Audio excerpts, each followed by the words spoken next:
Hello, everybody, and welcome back to the 7th show of ayematters. We're joined tonight by Syed Ahmed and Ali Mushaima, who are going to talk to us about Bahrain and the human rights situation there. And before we do, though, we're going to play one of our favourite local artists, Kirsty Heggie.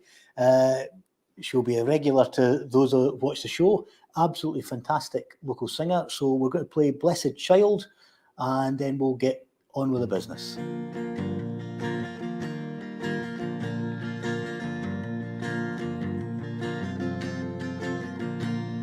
Well, most of the people, most of the time, will tell you they feel rotten. They feel as though they've been left behind, or there's something they've forgotten.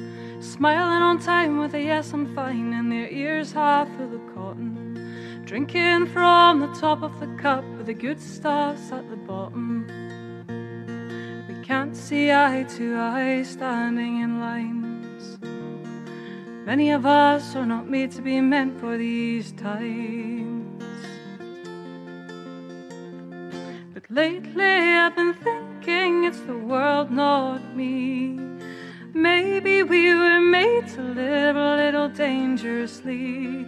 I've always been one to gravitate towards the ledge, but you've never seen the view, have you? If you never come close to the edge,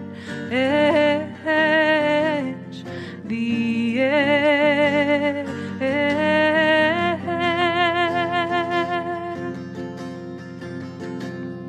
Well, there was a time that I was sure my own ship may be sinking, but I held on tight to the sides of the bow despite what others were thinking.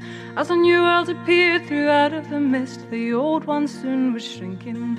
I couldn't have seen it any clearer if I'd stopped myself from blinking. I couldn't keep telling myself I was fine, when the ones who make all the rules are hiding the crime. Lately I've been thinking it's the world, not me. Maybe we were made to live a little dangerously. I've always been one to gravitate towards the ledge, but you've never seen the view, have you? If you never come close to the edge, the edge.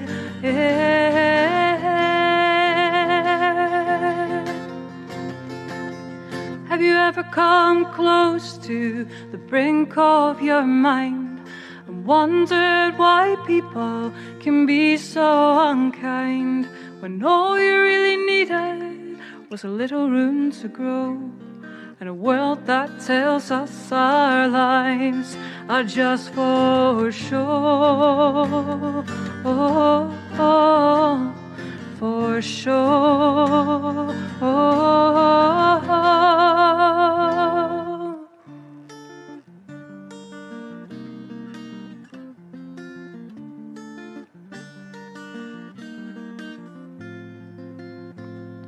Lately I've been thinking it's the world, not me. Maybe we were made to live a little dangerously. I've always been one to gravitate towards the ledge, but you've never seen the view, have you? If you never come close to the edge, the edge.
my apologies. I just had another comment there. They can't hear me because we'd switched the mic off when the music was playing, so as not to overdo it. I've put a comment up. Margaret Delaney has pointed out there was no chat option on one of the YouTube channels, so our apologies for that. We'll check that for next week. We had to reconnect a number of channels this week, and I wonder if our settings change when we've done that automated process, so our apologies. Yeah, the comments of no sound. Our apologies. Sound is back, so sincere apologies. And people are wishing hello to our guests, which is always an encouraging sign. So we have Ali Mushaima and Syed Ahmed, and we'll get them to introduce themselves in their own words, because I think that's probably more interesting. I could make up all sorts of biographical details about our guests, but let's get the facts from the real people. So we'll ask Ali first. Thank you, Martin and Jamie, for giving me this opportunity to be with you, to share with you my experience and talk about my father, Hassan Mushaima. I am Ali Mushaima. I've been here in London since 2006. I am a former political prisoner. I was sentenced for 45 years in absentia. My father now completed 12 years behind the bar. He was arrested in 2011 after during the Arab Spring in Bahrain, and he was sentenced for life imprisonment. Of course, continue my advocacy for his freedom and other political prisoners, and we want to build our country to reach the democracy and to secure the human rights and freedom of expression. Yep, thank you, Ali. And we have Syed as well. Thank you so much, Martin and Johnny, for hosting this show. Very much excited to take part with you. My name is Syed Ahmed Al-Wada'i. I am the Advocacy Director at the Bahrain Institute for Rights and Democracy. I am a former political prisoner. I was in prison simply because I took part in the 2011 uprising.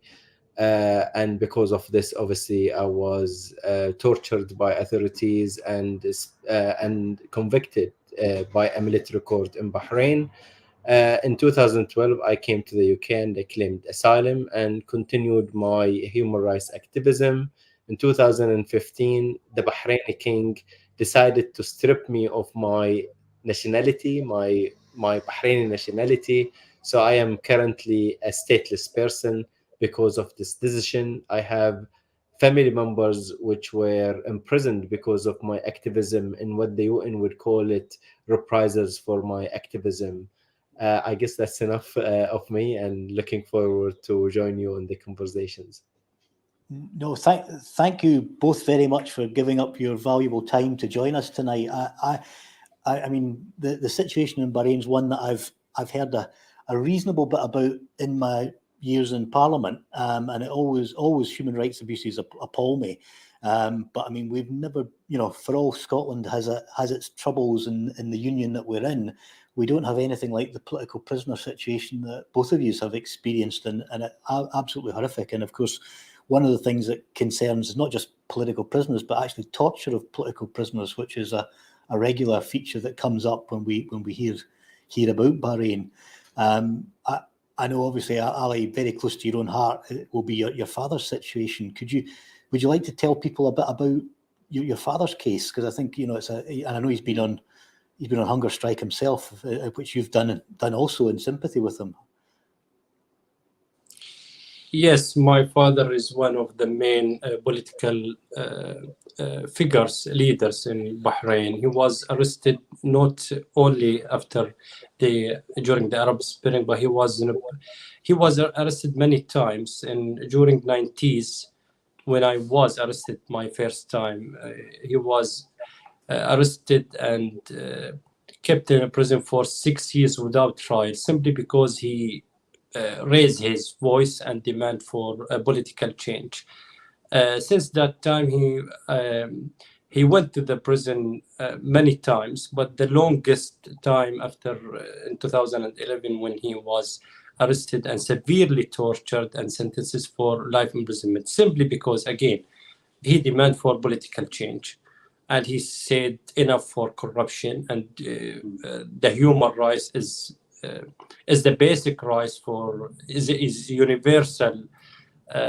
So simply, this is the crime in my country. Even me, I was sentenced for life for 45 years in absentia while I'm here in London. My crime, because I protest outside the Bahrain embassy, for example. I join different events. This is the crime.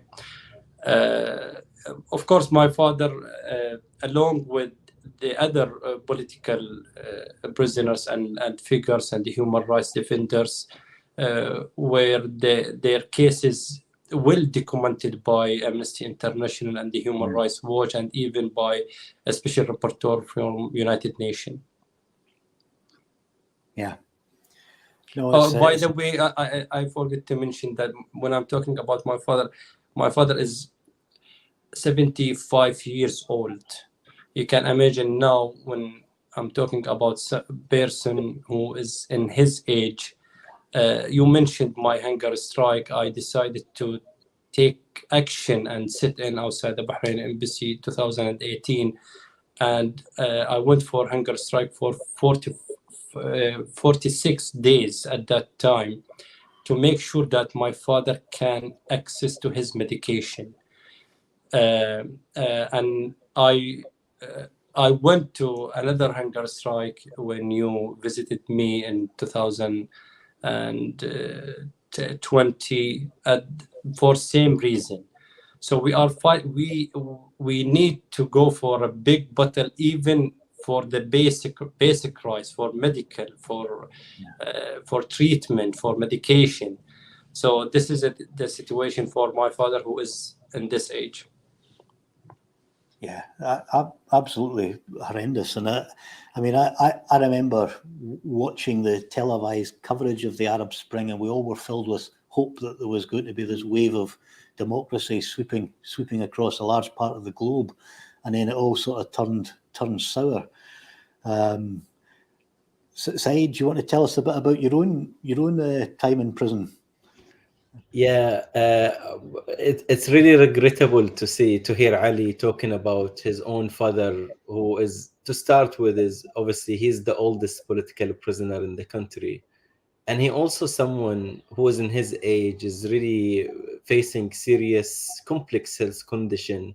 He's in remission from cancer, and most regrettably, he has been held in what almost look like a solitary confinement in a medical facility. So he's not allowed to leave his room, and it's almost confined all this time, not allowed to have reading materials. And recently, even the TV channels he would watch, they would be cancelled, like they would stop them.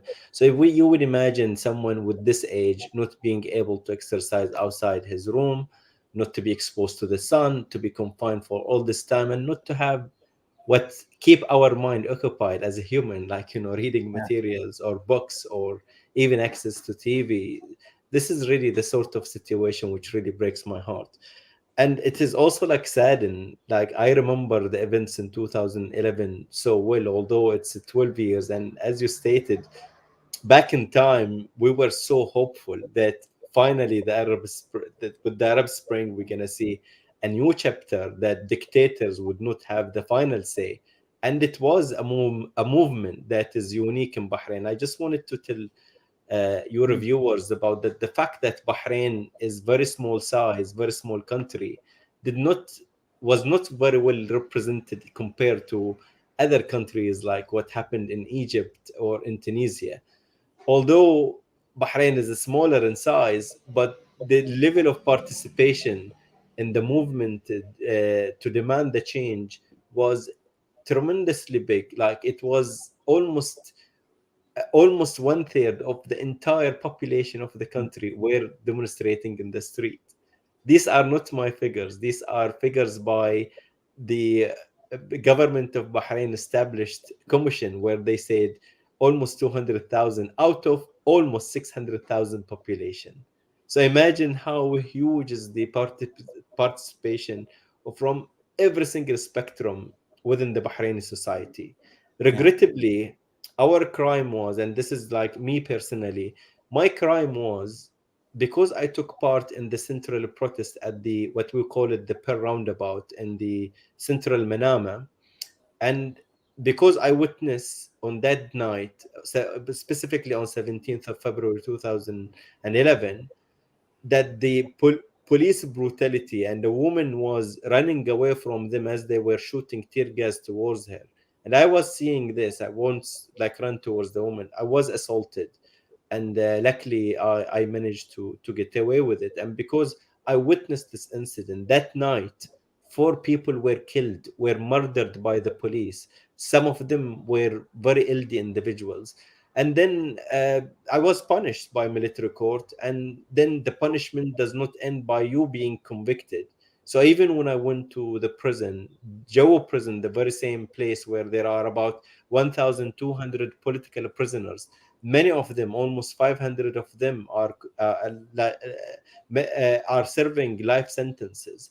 Among them is people like Hassan Mushaima, Dr. Abdul Sengis, which you, Martin, specifically have raised repeatedly these cases in Parliament within the UK government, and so really this is the situation. I feel I was lucky to escape from torture, to run away from this really horrific ordeal, but I also at the same time feel I survived. I'm the lucky one. But those people which stood up for the very same demand I demanded back in 2011 languish behind bars to this date. And this is why we think that we should do whatever we can in our power to make sure that those individuals are not forgotten, and they are rightly should be released out of a prison as they should. That because the prison is not their places. Their place is to be with the people and to advocate for the right reform that the country should have.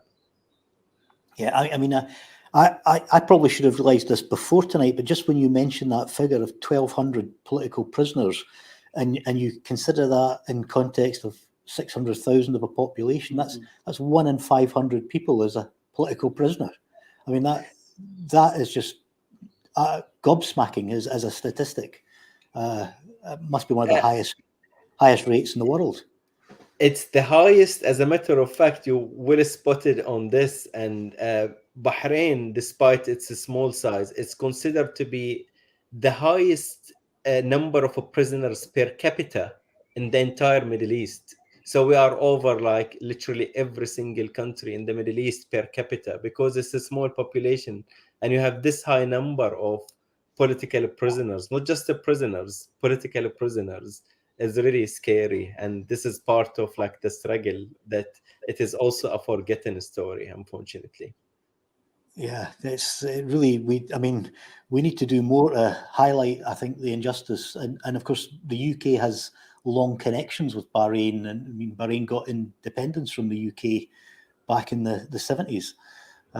So there must be more that can be done here through soft power. And of course, the Bahraini king was a guest at the coronation. So I mean, the connections are there. So it is a shocking indictment on our society that we're not using our soft power to get at least a moderation of this excess. And it is excess. It's beyond anything that's out there in any other country. Hopefully that has answered Margaret Delaney's question about how many more are still in prison. Too many is the answer, but the statistic of 1 in 500 is gobsmacking. Do keep putting in questions, and if you can, mark them with a Q to make it easier for us to spot, because we're literally looking at them on the tablet as they pop up, and we don't want to miss stuff that people might want to hear. And if anyone is watching at home and thinking, gosh, we've not heard of this situation before, you will not be alone, because prior to being elected to Parliament, I can't say I knew anything about Bahrain. To our shame, our media doesn't particularly cover it. In fact, that is the case for even a lot of our own politics. The media doesn't cover it. It's pretty biased, and it doesn't do proper journalism anymore, if it ever did. but there's a lot that we can learn, and there's a lot we can learn from tonight. And I hope you don't mind me saying, Ali, this is your first time you've done an interview live in English. So Yes, this really is a fantastic opportunity for our viewers to hear from people who are directly affected and know what is happening on the ground. So do fire those questions into us. We will get through as many as we possibly can. And don't be embarrassed to ask something that you think's an obvious question, because I've learned that there's no such thing as daft questions. There's sometimes daft answers, but any question you want to know the answer to is a sensible one. So do stick them in. So I suppose, Syed, what do you think the UK could be doing to help? That's a very good question. And I suppose to start with, Bahrain is not an isolated problem. This is not a country that is far in the Middle East where the UK has nothing to do with. As a matter of fact, the British government since 2011 has invested quite heavily with the Bahraini authorities. As a matter of fact, over the past decade, the UK government, the UK taxpayers, has spent over 13 million UK pounds to aid Bahrain over what they call a technical assistance program. And that simply goes into the very same people are responsible for the imprisonment of Ali's father and responsible for the executions, for the death, for the continued legacy of torture against political prisoners in Bahrain. These are the very same bodies that they are receiving the British taxpayers' support. And this is why I'm saying this is not just an isolated problem. This is not a Bahrain problem alone, but it's rather a UK problem. Because I guess everyone should ask why the British government is supporting bodies are implicated in torture, why they are supporting bodies are imposing death sentences against innocent individuals.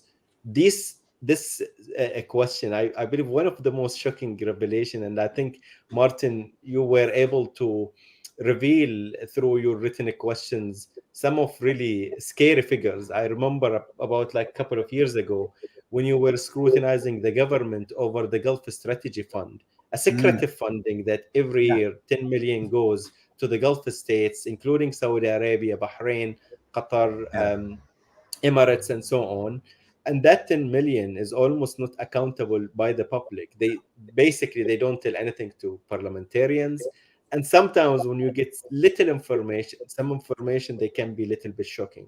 I think what you were able to reveal, Martin, was that the Saudi government were receiving support in relation to the Saudi Royal Guard, as well as the Saudi Air Force through this scheme. And it was really scary that few thousands pounds were poured to one of the filthiest rich states on earth.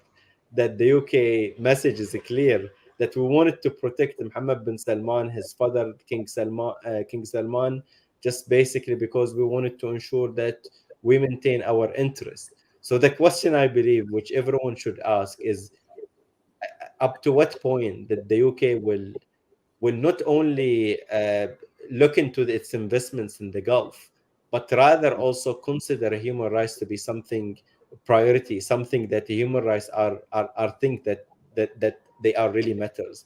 And this is the same situation with the UK is hoping to secure a trade deal with the Gulf states. And this is what we are learning, that the human rights is not going to be a priority for them. Yeah. And this is why we're appealing to everyone, is just to make sure that those repressive regimes, one of the most repressive regimes on planet Earth as we speak, should not be getting the free ride by the British government, should not be getting a free trade agreement without any human rights priorities in place, without any human rights protection. Part of those protections should be the release of political prisoners like Ali's father, like Dr. Sengate. I think it's another case which we could look into or talk about this evening.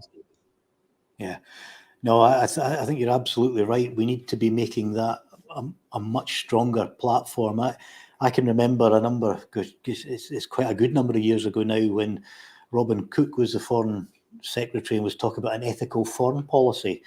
You know, if only we had an ethical foreign policy, because we certainly don't. Indeed, we've probably contributed to some of the problems by condoning and supporting regimes.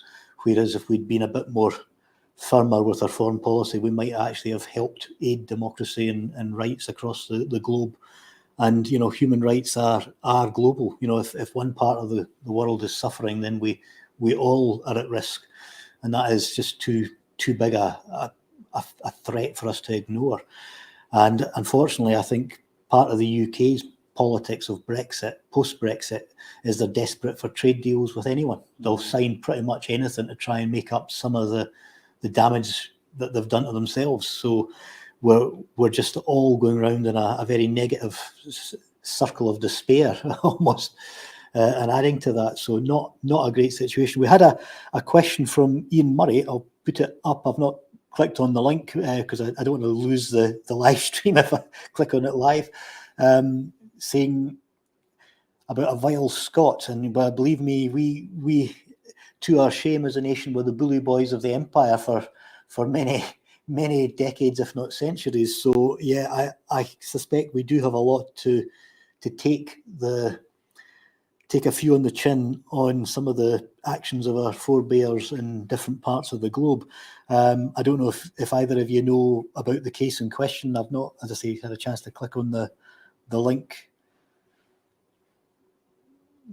Anyone? We'll need to get another device up so we can view things. We are our own technical support team as well as doing the chat. So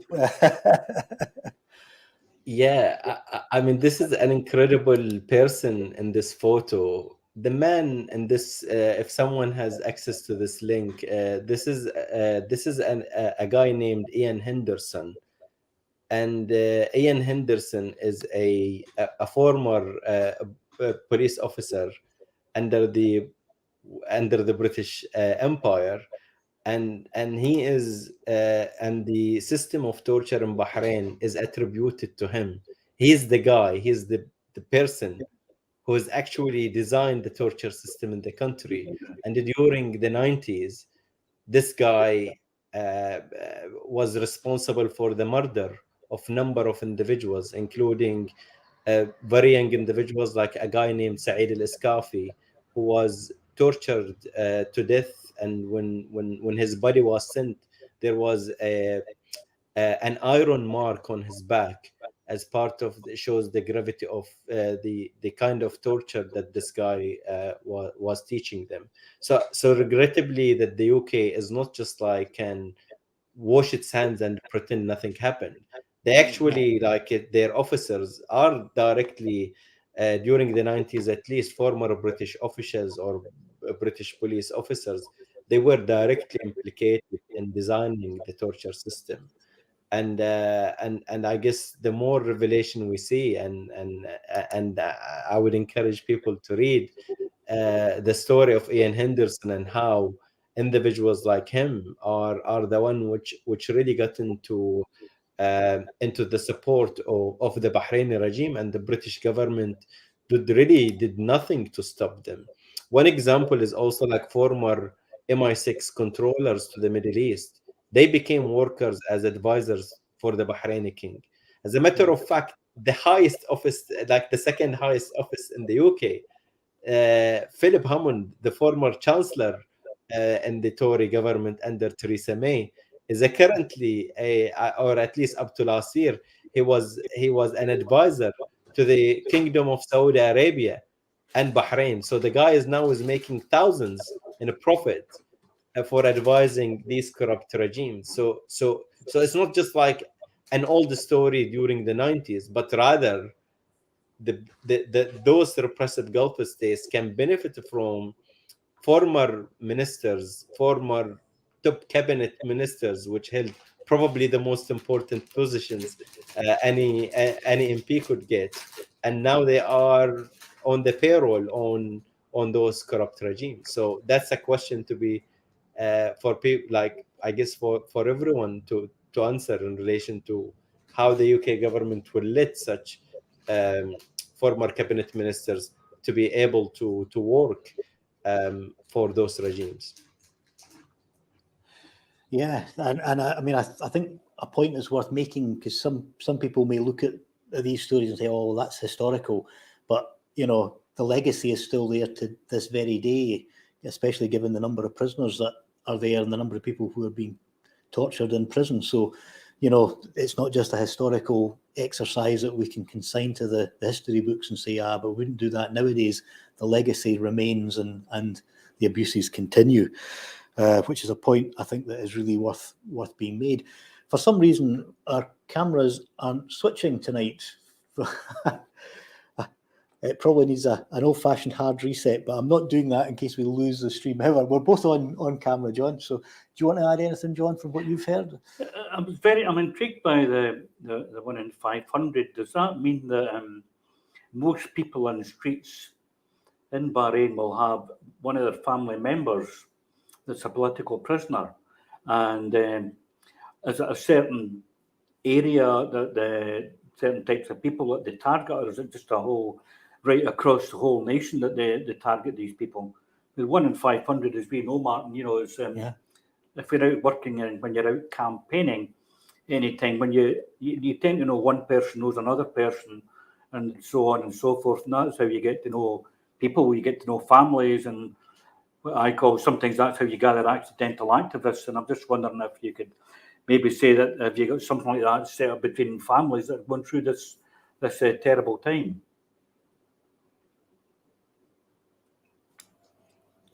I don't know if Ali, I guess you will be a great person to answer this question and give an example on your own family. Yeah, for me, I was in a prison when I was 15 years old. I still remember every details. I was arrested on 8th of August 1998 till 22nd February 2000. At that time, my father was in a prison, and he are you still with us? Yes, they are. Please carry on, Ali. Yes, we're still here. Yeah, really good. Okay, yeah. At that time, my father was in prison, and he spent 6 years without trial. Now, after during 2011, 3 of my cousins were killed. The first martyrdom in 14 February.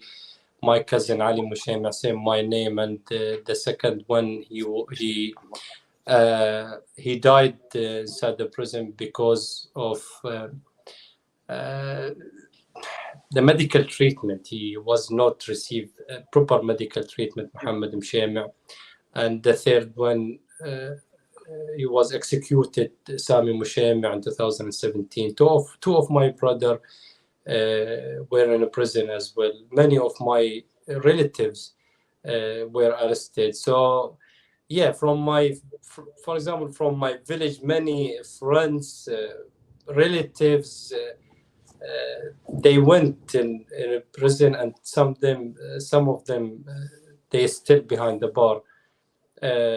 As you mentioned, I don't think there is a family in Bahrain that no one from the family have been was in a prison, especially after 2011. Said as well, I think his mother-in-law was arrested in 2017, Said, isn't it? And hello? Yes, Hello? yes, Ali. Yeah. You can add more examples, Said. Of course, yes. This is really a harrowing situation. Frankly speaking, is when it comes into the human rights situation and the number of individuals who are on the streets, having their family members in prison. This is pretty much like something extremely common. Like I remember, like I cannot really think and thought of a family that do not have a political prisoner that they have to visit, or they will share their story about, or things like this. And sometimes you see the connection can be quite compelling at the same time, because sometimes even like I remember last year there was this incident. Ali Mushaima, father Hassan Mushaima, was not receiving medical treatment. So what his family has decided to do is that they decided to go and protest outside the medical center, where they wanted to send a message: please treat my father, give him the medication he requires. And they themselves, some of them got themselves arrested simply because they demanded access to medical treatment to their father. In many stories is that where you not only have the individual behind bar. I mean, one of the saddest stories in 2021, a Bahraini political prisoner, Husain Barakat, died in a prison, partly because of the medical negligence and so on. And Hussein Barakat, following his death, then we learned that he's not the only person who was in prison. His own son was actually also like imprisoned. And there are many stories where you have the father and the son which are in the same prison. They probably, some of them would fight in order just to have access to meet each other while they are simply in the same prison.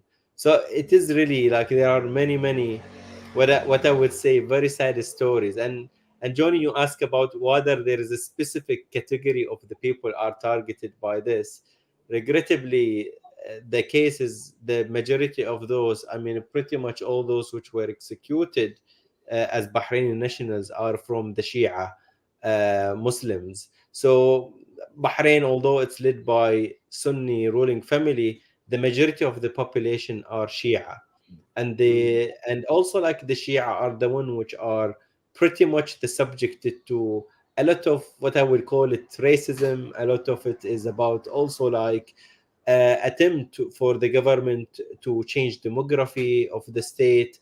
You have the Shia, for example, although they represent the majority, they are forbidden from accessing jobs in military or accessing jobs within security sectors.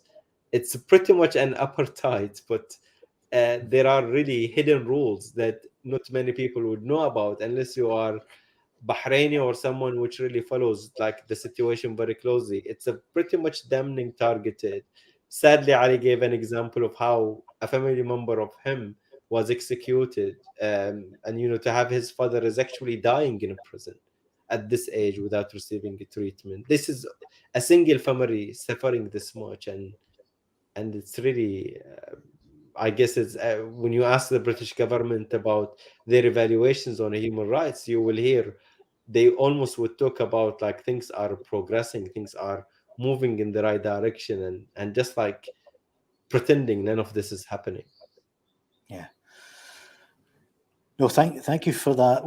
A few comments coming in regarding how the media doesn't cover it, and thank you for the link that you've sent. I've stuck that out on our channel with an article that people might want to read that gives them a bit more information. So we appreciate that link. I think the more we learn about this, the better informed we will all be. I'll just give a quick technical update. So apologies for the technical difficulties when we disappeared off screen there. We are in a different room, and we have set up earlier today for the first time in this room, which will be a big boost going forward. We are incredibly grateful to Linda Graham from Broadcasting Scotland for the cameras that she's given us, which have improved the quality of the cameras that we were using. That is a great boon.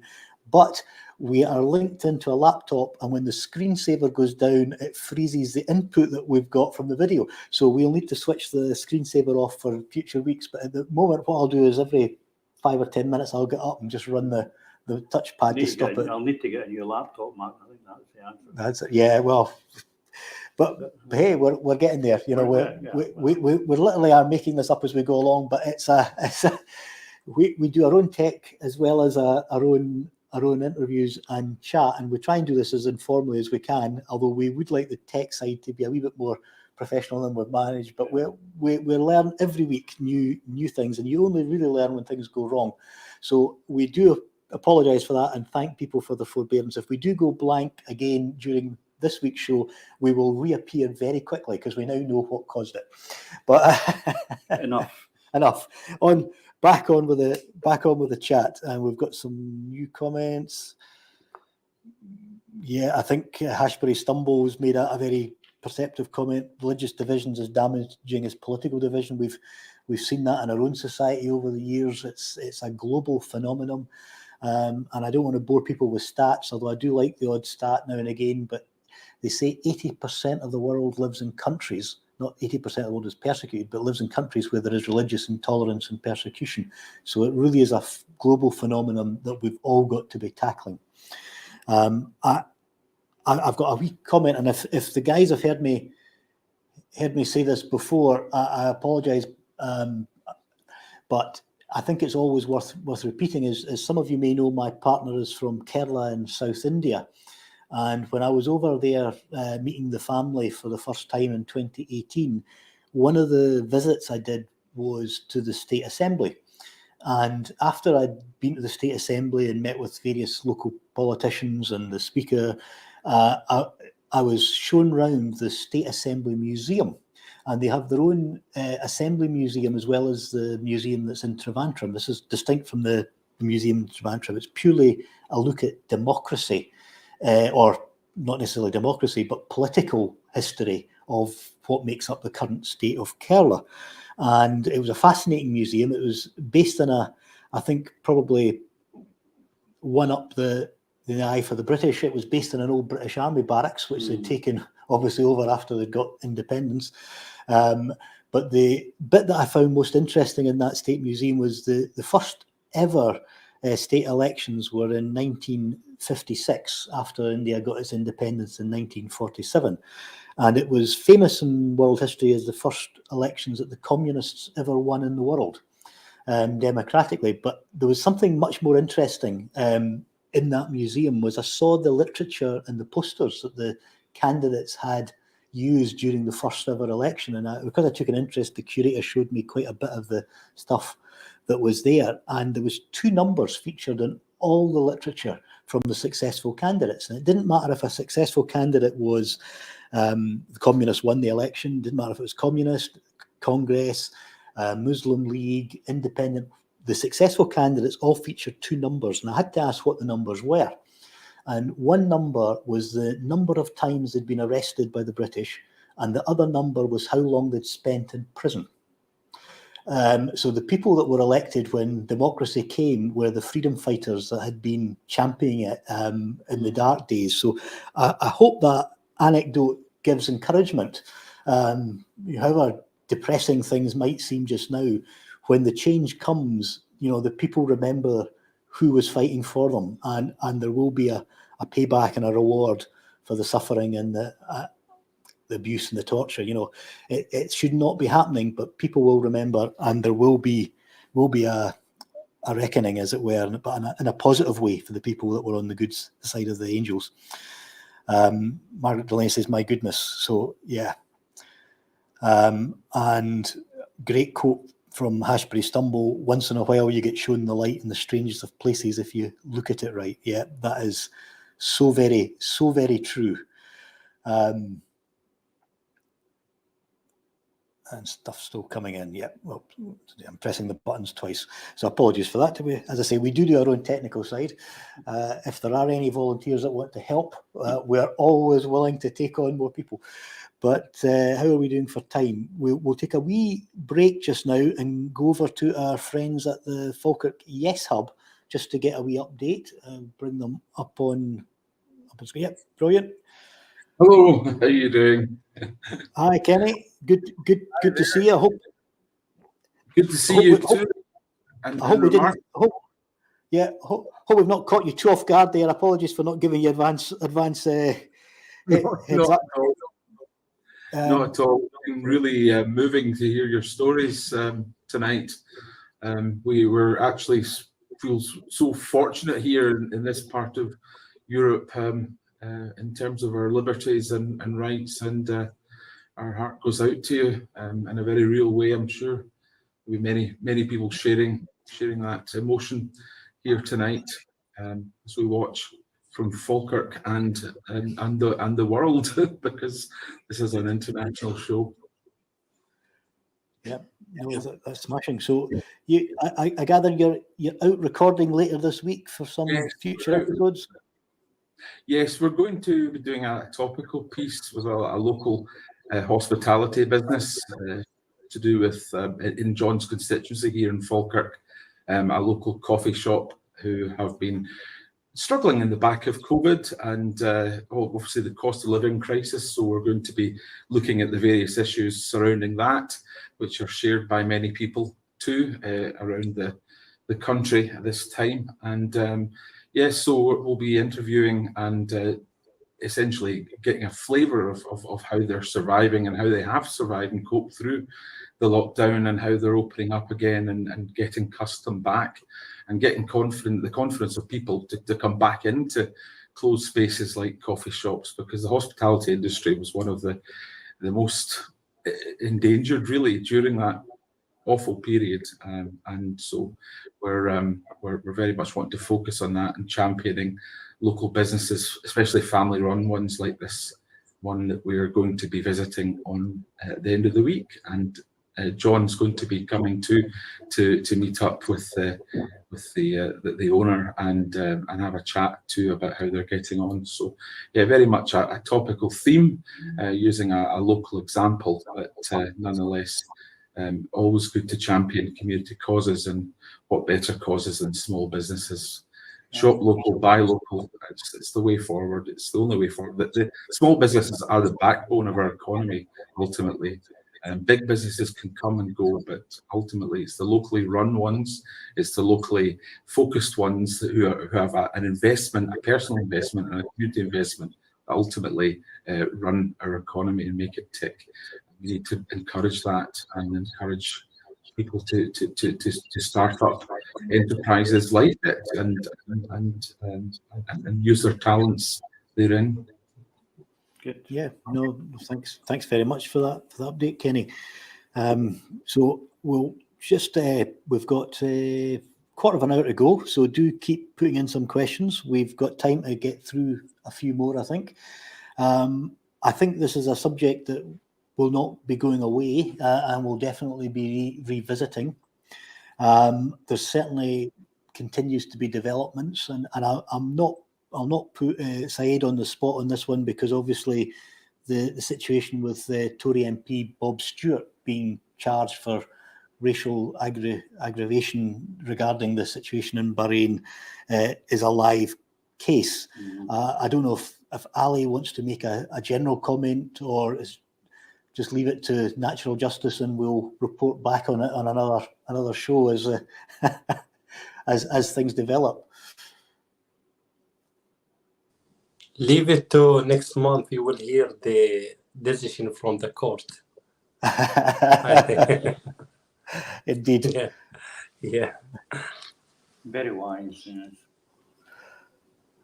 Yeah, but Mr. E just challenges a challenge for myself and Johnny. Would 2 SNP MPs risk being political prisoners standing up for the liberation of the nation of Scotland against the colonisation of our country by the Westminster establishment?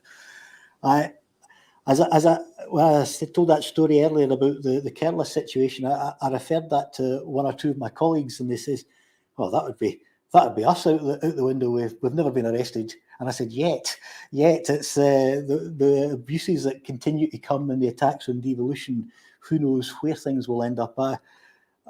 One of my great political friends was Billy Wolfe, who had been the leader of the SNP in the 70s. Billy was always getting himself arrested. Campaign against nuclear weapons. That was one of his subjects. He never, unfortunately, got his day in court. He was deeply annoyed that he didn't, because he wanted that platform. However, I think in the political world, we just have to accept that there may be occasions when that does happen, and you've got to stand on the right side of justice. And our guests tonight are shining examples of that, and the bravery that they've shown by standing up for the rights that they believe in and being arrested unjustly and living to tell the tale and inspire others throughout the globe, I would say. I think that it's a really, really good question, and gets to the heart of the matter. I think why people become involved in politics in the first place. I've always believed, and I'm reassured by us Scots and probably Celts, that we absolutely hate injustice. Probably a wee bit more so than we like justice. I think we actually hate injustice more than anything. And now that I'm getting to the age of your father, to think that somebody like you's going through this and you can't actually see your father as well or as often as you like, and what's left of your life, you want to live it in some sort of normality, some sort of normality, and that's been taken away from you. So the question was, would you stand up? I'd like to think, yes, we would stand up. I can understand what you're saying about every member of somebody somewhere in your family, you're being cowed by what could happen to you, or keep them suppressed because we'll take this away from you. We can torture or punish. It's actually medieval in its outlook and things that you see that's going on with the way that you guys are going through this just now, and in other places as well. So, yeah, I would definitely have no hesitation about standing up or protesting. And I wish I'd known more about your hunger strike outside the Bahrain embassy. I certainly went along beside you and stood there. And I would like to ask you how successful you felt that these hunger strikes were. Did it bring attention? Did you garner sympathy from people, and did they again become active? And going back to the question again, I'd like to think that we would stand up for our communities, and I think we do stand up for our communities.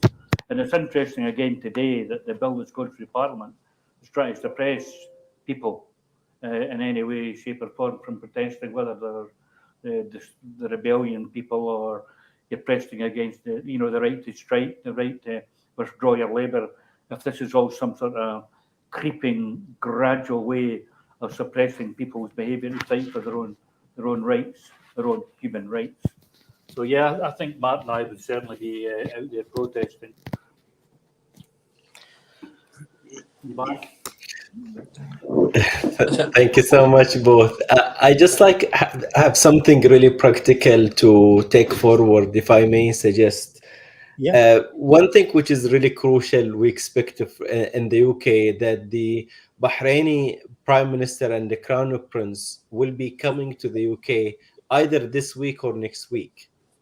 And we would like, on this basis, is that for members of Parliament to write directly to the Foreign Secretary and to the Prime Minister, who are expected to meet him, is to raise the issues of political prisoners of Bahrain, to raise Mushaima case and the situation where the funding and all of this, and would love to have your input in this. And I have to say also like this to Johnny and Martin is, I think honestly, like the way how Ali took the decision to end his hunger strike to save his father last time, it was an initiative by two SNP MPs, Brandon O'Hara and Chris Lowe, who persuaded Ali to say, what if we bring this debate from the doorsteps of the Bahrain embassy to the heart of like the Westminster, to bring this debate live? And when Ali agreed, and this was the basis to alleviate his suffering, basically by really taking a stand-up position to raise the awareness of political prisoners. So I mean, it's I have to say this, that the SNP and overall being one of I the said strongest... migrating to them as well, live to Chris Lowe and Brandon O'Hara. No, thank you. And to you, Martin, of course. No problem at all. I've got a written question just now in about some of the prisoners, asking for an update on discussions with the Interior Minister. I'm waiting for an answer, but yeah, I'd be more than happy to write as well. I think the more pressure we can bring to bear, the better. And a great believer in the old political adage: if you don't ask, you don't get. So the more times we ask, the better chance we've got of making progress.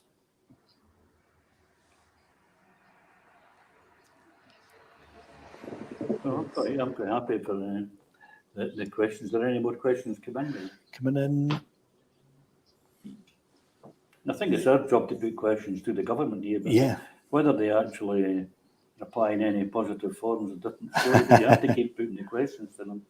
Yeah. But I mean, what we're dealing with at the moment with the UK government is, I think nobody knows where they're going. There seems to be about 3 or 4 different parties within the Tory party, and you don't know who's going to be in power in a very short space of time. No, that's very much. We've had a question from Hashbury Stumble, although it's a wee bit further afield than Bahrain. But I suppose everything's interlinked, asking us if we can comment on the deal Pakistan has done to take Russian oil and pay for it in Chinese currency. I have to say I'm not up to speed on that at all. So I'm going to do some reading on that one after we finish the show to find out just what is happening there. So apologies that I cannot give you an answer, but we're not ignoring the question. We just genuinely don't know the facts. So we'll find out is the best I can promise to do there. A nice comment from Mr. E, just to let you see, Ali, in case you've not clocked it. Thinks you're a most honourable man, which is lovely. And I think we've all been touched just by the human nature of both of your stories. It's something that we've not had to do in this country. I remember one of Winnie Ewing's regular comments was she said when she was in the European Parliament that the former Irish Taoiseach Eamon de Valera had told her that Scotland wasn't oppressed enough.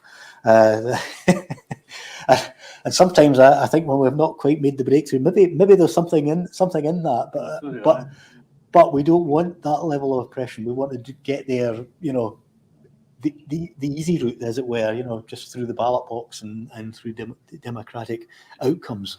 Although those seem to be getting frustrated for us. I think when we hear the sheer struggle that is happening in Bahrain and indeed in other countries around the world, it gives us heart that, for all the issues we feel we're seeing locally, we don't have those particular problems, and that we should just steel our nerve and just keep going.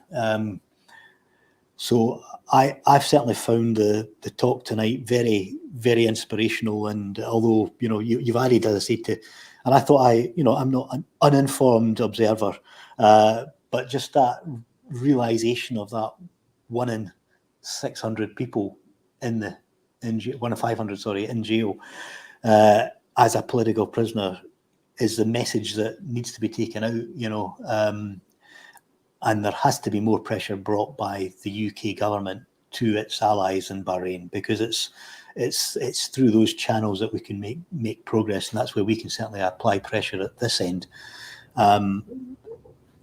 We've got time for a couple of quick questions if anyone has any. Ali? I just want to ask you and Jamie, do you have hope that the position of UK government can be changed towards Bahrain? As an MP, I want to hear from you. Yeah, that is a very good question. I mean, we keep trying. We'll keep asking questions. It's probably overdue for another debate. I think that's what at least 18 months, maybe 2 years since the last one. Yes, we need to bring more pressure on. At some point, somewhere there needs to be a more ethical foreign policy, and I think politically, and obviously I have a very particular political viewpoint on the world, but I would think politically that has to be popular with the general public. The supporting regimes that are locking up so many of their own people, possibly for a substandard trade deal at best, isn't really a diplomatic win for the UK. I think we'd get more out of being the honest man and just playing it straight and trying to get a better world. John, do you want to add anything? I think that depends entirely upon who's going to be the ministers and the prime ministers in charge, and how important they see these things, and how it matters is how do they play out in public. At this moment in time, I think people are very concerned with their own everyday lives, with their cost of living crisis and just coping with their lives. And if the mainstream media aren't covering these things, then it's not in people's minds. Yeah. So, and that's the biggest problem you have to overcome. That is why there are civil servants employed to make sure that they're acting constantly and backing up the human rights issue. But I'm very fearful of this present Tory government, because I don't think they have any direction or any particular direction, especially on the human rights. And I think that's just been backed up by the way they're behaving. And they might try to come out and do something, but I don't think there's any weight behind any impetus behind what they're actually trying to achieve. I think the only way you're going to achieve this is if we have, it might be, as Martin says, it might be through a general election. But as we've seen before, they can have a general election, promise the earth, and then after the general elections, the drawbridge is taken back up again, and that's all forgotten. Sorry to be so cynical, but that's how I see this UK government. Yeah, and you're not alone. Hashbury Stumble says one word sums them up, and that word is intransigent. Which is certainly, yeah. We've got a few other words, but we wouldn't use them on our live stream. Well, I'm sure everybody else is thinking the same kind of stuff. Anyway, that's pretty much brought us to the end of the hour. We've barely scratched the surface. Hopefully, we've done it in a gentle and friendly way that's introduced the issue to many people who haven't heard of it before or didn't know enough about it. And I think we could all say we don't know enough. Very grateful to both of our guests for joining us. Would you like to say any final remarks before we switch off? Thank you very much. I want to thank you. I think you give us hope. This is an opportunity to talk with you and behind many people who watched us. I think people need to get informed about the situation, because they must know, about the policy, the foreign policy towards other countries like Bahrain and how the people suffered. So that's why I miss not only my country and my family as well. Me only from the family who live in exile. So I cannot see my mother, my sister, my relatives. They need to visit me here in this country, or I have to go somewhere to see them. I didn't see my father now for more than 12 years. Why is that? I didn't do anything wrong. Just demand for my basic rights. As well, I think my duty to continue fighting for these rights. And we think, through you and through other MPs and from people who understand the situation, we hope the change will come one day. Well said. Yeah. No, thank you very much. Thanks a lot.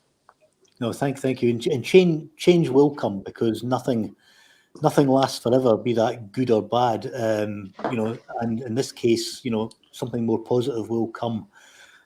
We wish you every success going forward, and you have our support in the fight for human rights and justice. And if we can be of help, let us know, because we're more than happy to add our shoulder to the wheel in trying to get a result. So thank you very much, gentlemen. Thanks a lot. Pleasure having you. Thank you. Thank you so much, Paul. Bye. Thank you.